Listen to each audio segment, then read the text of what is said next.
السلام علیکم ورحمۃ اللہ وبرکاتہ۔ آج ایک بہت ہی اہم مسئلہ بیان کرنا ہے،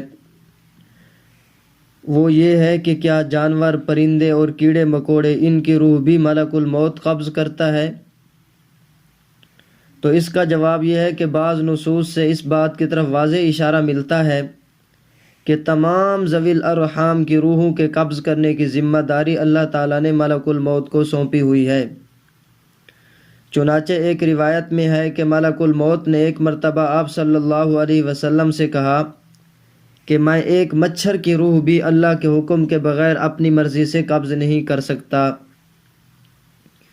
امام قرطبی رحمہ اللہ علیہ اس کے ذیل میں فرماتے ہیں کہ اس حدیث شریف سے پتہ چلتا ہے کہ ہر ذی روح کی روح کو قبض کرنے کی ذمہ داری اللہ تعالیٰ نے ملک الموت کو دی ہوئی ہے۔ نیز امام مالک بن انس رحمہ اللہ علیہ سے دریافت کیا گیا کہ آیا مچھروں کی روح بھی ملک الموت قبض کرتے ہیں؟ تو انہوں نے دریافت کیا کہ کیا ان میں جان ہے؟ جواب دیا گیا جی ہاں۔